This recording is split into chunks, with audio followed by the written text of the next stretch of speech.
Sheikh Ahmed decided never to give up on love. He thought that it was a big mistake enlisting the help of a Sudanese slave.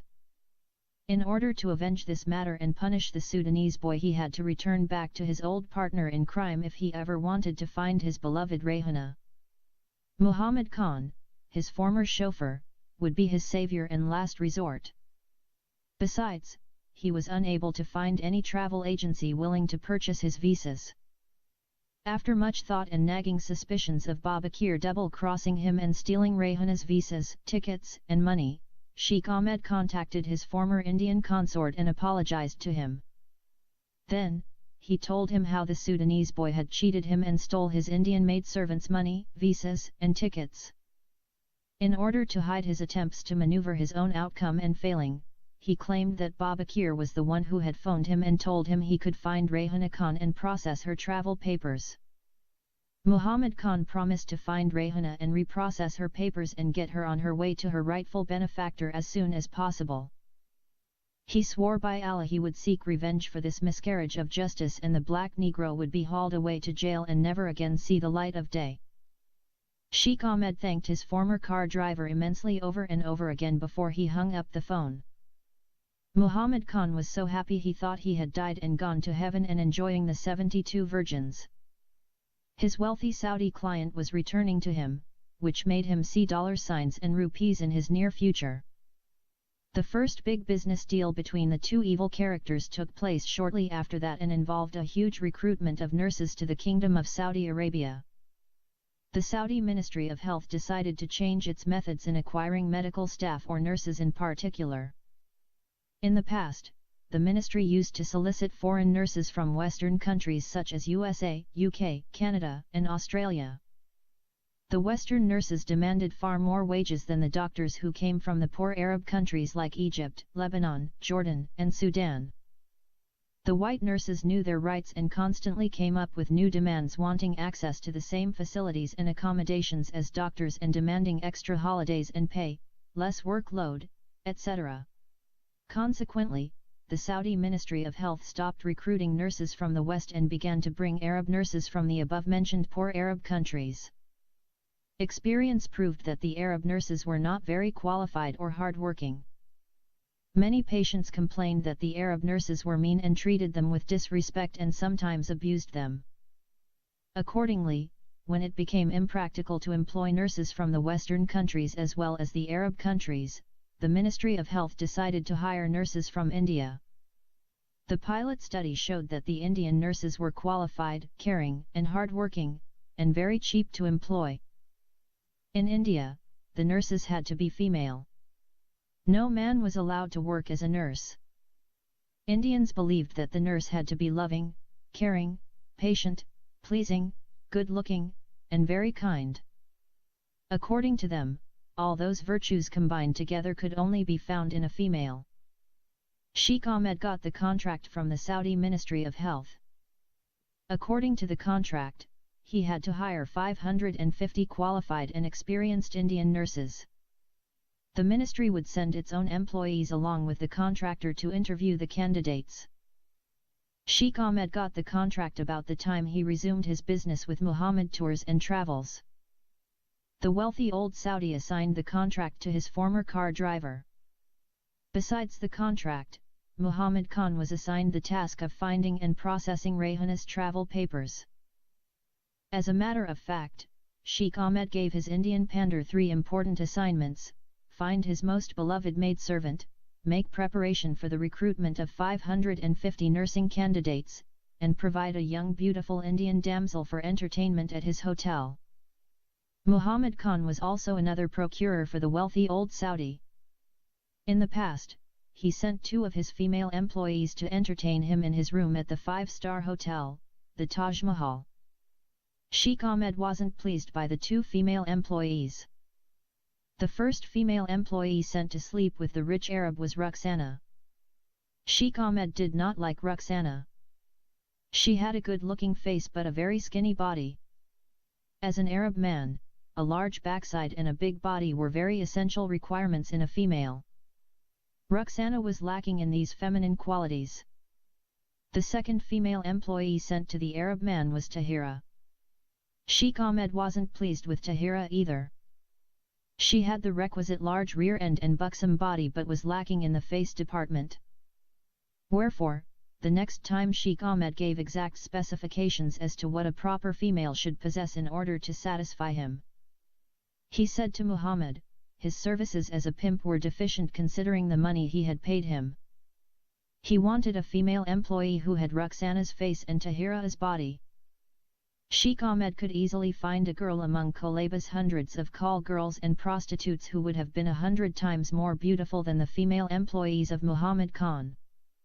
Nonetheless, he was interested in the female employees for 3 reasons. The first reason, he did not like a prostitute because she wasn't safe without the use of a condom.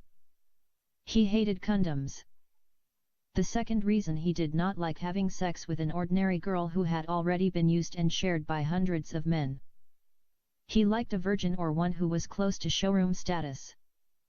The third reason was the female employee would come for sex because her circumstances forced her to sleep with her boss and entertain his Arab clients.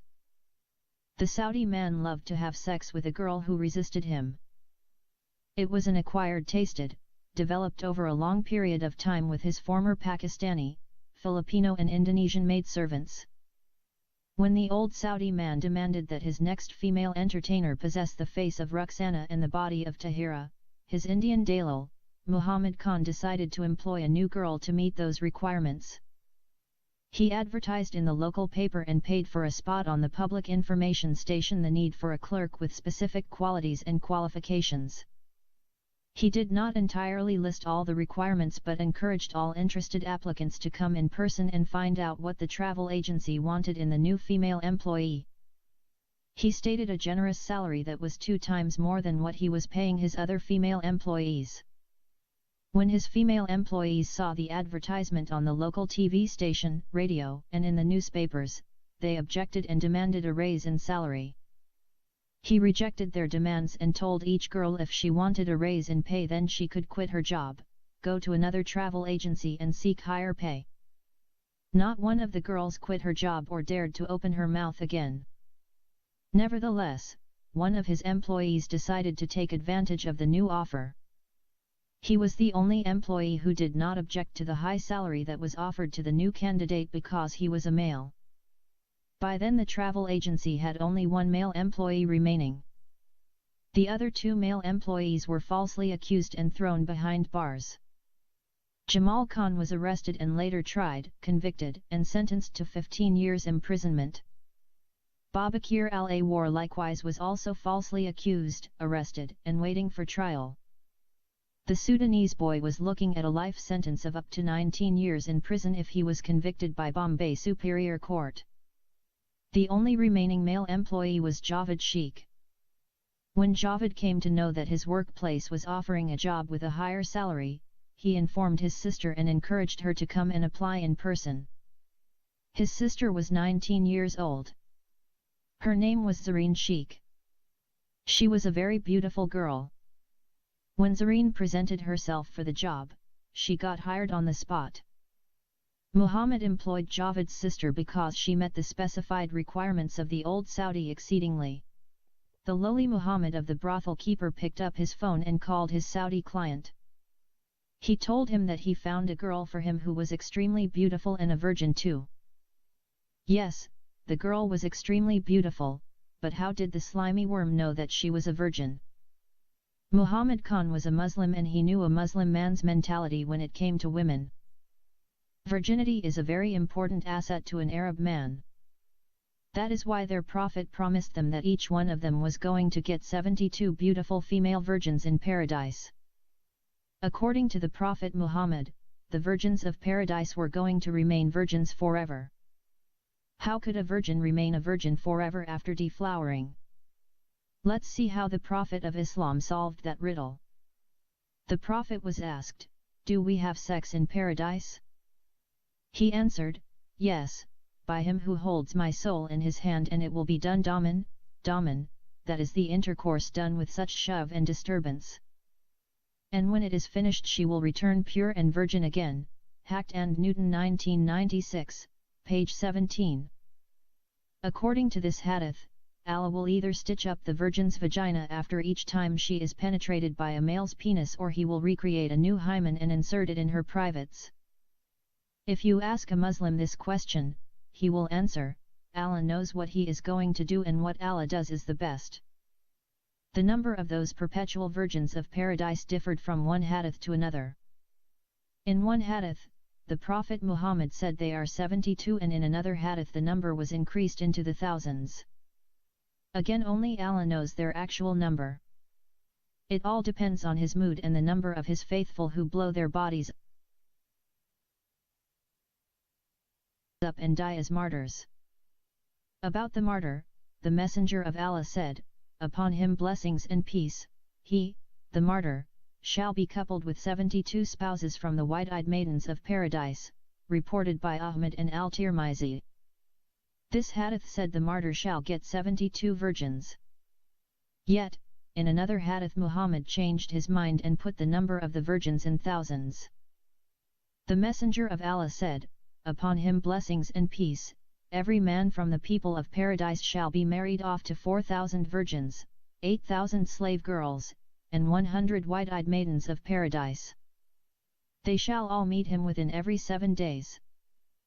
They shall say with their exquisite voices, no creature has ever heard the like before, we are the everlasting women, we never grow old, we are the refined women, we never grow sour, we are the ever-pleased women, we never anger, we are the sedentary ones, we never travel away, blessings to him who is for us and we are for him. Abu al-Shaykh in al-Azma and al-Bayhaqi in al-Bath wal-Nushur. Fulfilling his other job assignment, Muhammad Khan booked interviews for the nurse positions at a local Muslim schoolhouse and received more than 1,500 applicants. He would have received more than 5,000 applications in 1 week's time if he had not locked the doors preventing other interested candidates from entering. He also had to put a notice on the door of his travel agency, which said, in big red letters, no more applications will be accepted. Under the direction of the interview committee, Muhammad Khan was advised to gather as many possible applications so that the committee could select the most qualified nurses. When he got over 1,500 applicants, the interview committee advised him to stop accepting applications. The interview committee consisted of 11 qualified doctors from the King Fahd Royal Hospital at Riyadh City. Each member was supposed to interview 75 nurses and select 50. Nonetheless, the huge number of applications would require every member interview 150 candidates, choose only 50 and send hundreds of others away. 2 days prior to the interview, a small problem cropped up at the travel agency. It had to do with the newly employed girl. Javed and his sister Zareen hid their relationship from everyone in the recruitment agency, including their boss. Javed pretended not to know Zareen before, and Zareen never told anyone that Javed was her brother. Everyone thought it was a mere coincidence that the two of them had the same last name. Khan and Sheikh are very common last names among Indian and Pakistani Muslims. The problem had nothing to do with the concealed relationship between the new female employee and the only remaining male employee. The main cause of the problem was envy and jealousy. When the travel agency advertised the new position for a salary of 15,000 rupees per month, every girl in the office wanted to get it. All the female employees desired to have the new position because each one of them was being paid 7,000 rupees and the new job would make her earn more than double her current salary. Besides that, most of them had ample work experience with Muhammad tours and travels. Nevertheless, Muhammad refused to promote them to the new position and sent away many more girls who came to apply for the job. When Zareen Sheikh was hired for this highly paid position, the other girls in the office hated her and were mean to her from day one. Javed did not like the way his sister was being treated by the other girls, but he could do nothing to make it better. Whenever his sister was called by the boss to come into his office, he heard the nasty remarks the other girls were saying about her. One day Ruxana took the lead in nastiness and said Zareen was employed because of her looks and because she agreed to fuck the boss. Ruxana was a bold, tenacious young woman, and when she got mad, she used very vulgar street language. The girls said if it wasn't for Zareen's figure and good looks she wouldn't have qualified to even be a peon at the travel agency. The girls were right. Zareen did not know how to write one full sentence correctly in English or in Hindi. She completed her 12th grade education in intermediate Urdu language. She didn't know how to type or use a computer. She just sat like any other visitor in the office. The other girls did all the work and she stared at them hustling about while she did absolutely nothing. Every now and then she got called into the boss office and spent a long time with him. Every time she went into her boss office, the girls began to whisper and gossip in front of her brother. Javed decided to put an end to all this gossip. When he and his sister returned home, he told her to complain to the boss about all the murmuring that was going on. He told her what kind of things they were saying about her behind her back. He said to her openly the implied accusations being directed against her. The other girls were accusing her of having an affair with the boss and having sex with him inside his office. On the following day, Zareen reported the matter to her boss. The no-nonsense boss, Muhammad Khan, decided he had to immediately put an end to this inter-office muttering between females and called a special meeting to deal with the matter. He began to lecture his female employees as follows. First of all, there is nothing going on between Zareen and me. Moreover, I have not employed her, but she had been employed by one of my Arab clients. Her position is called Foreign Academic Assistant Educator. The girls had never heard of a position like that before. It's highly unlikely that even the boss himself knew exactly what the wordy job title meant. She is required to be with my Arab client whenever he comes to Bombay for his business. She is his personal secretary. Her duty is to educate him in the Indian culture. She has to assist him in how to interact and deal with Indians wherever he goes. Ruxana was the first one to catch a hole in his job description for the new position. She rose up to challenge him. Sir, shouted Ruxana, in which language is she going to educate and assist her Arab employer? The boss got very angry when Ruxana interrupted him. How dare you to cut me off while I am talking, and who are you to question me as if I am your employee? I am sorry, sir, but this girl knows nothing. She can't speak English or Arabic. She just sits and stares at us all day while she does absolutely nothing at all. I can speak. Shut up, Ruxana, shouted the boss. If you ever dare tell me how to do my job again, I will personally throw you out of here with my foot up your ass. His voice was like rolling thunder and Ruxana, startled, slowly sat back down at her desk. Ruxana's big mouth did not help her case one little bit. After the angry boss threatened to kick her out of his traveling agency, he returned to his personal office, called in the foreign academic assistant educator, and began to tell her what her main duties were. Listen, Zareen, I know those girls hate you and are desiring to have your position. If I were in their position, I would feel the same way too. As I have said, I have employed you to work with one of my foreign clients, an Arab man. He is a good man, but he wants a young, beautiful girl like you to be his secretary. I have lied to the other girls and you don't need to do anything for him except. The boss paused and looked at Zareen's face to see if she was annoyed in any way by what he was saying to her. When he saw her face remain undisturbed, he was encouraged to reveal the most important duty of that peculiar job position. Except be with him in his hotel room, and wherever he goes you must accompany him. The boss, moonlighting as a pimp, paused again and glanced directly into Zareen's face. She still had the same solemn look. Will you be able to do that? Yes, sir, said Zareen with full confidence. That is why I chose you for the job.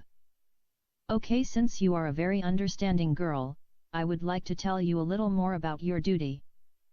See, Zareen, it is natural that a young and very beautiful girl like you, when she is alone with a man in his hotel room, that he might like just to touch her hand or her hair. Remember, I have told you he is a good man. He is already married and has 4 wives. The pimp grooming his victim paused again and checked the facial expression of his foreign academic assistant educator.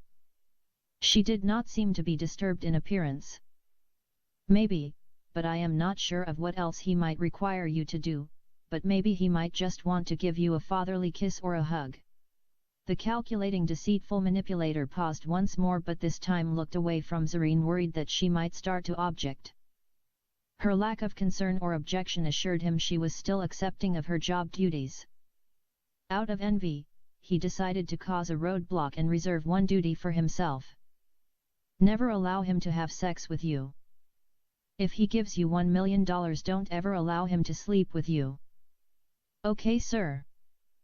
The "okay, sir" sounded like Zareen might agree to have sex if she was tempted with the right price, and that troubled the heart of the wicked boss. He wanted to reserve the beautiful girl for himself. After he went to jail and his wife fired his favorite female employee, Bulbula Sheikh, he had not gotten any new especially pretty female employee to fill the gap that the absence of Bulbula Sheikh created. Well, Zareen, that is about all I can tell you about your duties. You will start work as soon as your foreign boss arrives in Bombay 2 days from today. But sir, said Zareen softly. She spoke as if she was scared the other girls might overhear her, and that's why she spoke in a whisper. Muhammad waited to hear Zareen voice her objection to her new assignment, but she remained with the same disposition. When she whispered, "But sir." He said, "But what?"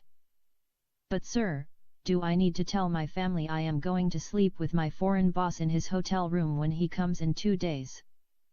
The wicked boss felt like getting up from his chair and slapping Zareen in her face with all the force he could muster. "Who said you are going to sleep with him in his hotel room? You will work for him the same hours and same time you are working for me. If he asks you to stay with him 1 minute after hours, say no." "Okay, sir." Muhammad Khan did not like her nonchalant and careless attitude. He couldn't believe that a girl could be so unconcerned and couldn't care less. "Now go back to your desk and don't tell those envious girls anything what I have told you." "Okay, sir." After her last "okay, sir," Zareen got up and walked out of her boss' office just as she went in. After all, it was just another day at the office, and she resumed sitting and doing nothing all day. As soon as she left, the befuddled boss began to regret he had told Sheikh Ahmed about her. He hated the fact that he had selected her for the job, especially after she asked him whether she should tell her family that her job required she sleep with her foreign superior in his hotel room. If he had known she was that easy and eager to jump into bed, he would have kept her for himself. Zareen went back to her desk as though nothing wrong had been said to her. She wasn't offended in any way by what her boss had propositioned. She wasn't saddened, scared, insulted, humiliated, or anything like that. Even so, Zareen Sheikh wasn't as easygoing and carefree as she pretended to be in front of her boss. She understood what her boss was suggesting and what he wanted her to do for his foreign client. She knew that with her 12th grade intermediate certificate in Urdu, she couldn't get an office job anywhere in Bombay. She understood her beauty got her hired in what was a very difficult to get overpaid position. Who in Bombay would give a 12th grade girl who primarily spoke Urdu a salary of 15,000 rupees per month? It's understandable her circumstances would force her to compromise and accept certain conditions for employment to keep her job. Zareen Sheikh was in love with a Muslim boy who was 7 years older than her. Her lover was semi-jobless for more than 5 years. He was a 10th grade dropout. His limited Urdu education would not qualify him to even work as a peon in an office. For 5 years, he worked blue-collar jobs like a porter carrying bags for passengers at the railway station, carrying heavy loads of cement bags on his head and climbing up a ladder 15 stories, hand-pulling carts loaded with various goods, etc. During those 5 years, he worked from hand to mouth. He saved nothing. He proposed to Zareen 3 times, and every time her father rejected his proposal and kicked him out of the house. Zareen loved her boyfriend to the point of no return. He was her Romeo and she was his Juliet. He was very handsome and Zareen saw him as a film hero. When his proposal was rejected for the 3rd consecutive time by her father, Zareen lost hope of marrying her dream man. The moment she landed her golden 15,000 rupee once-in-a-lifetime opportunity, her hope was revived and she decided to hold on to her job with her hands and the back of her teeth. Why should she bother about her honor if an old man wanted to kiss on her cheek or hug her for a few minutes?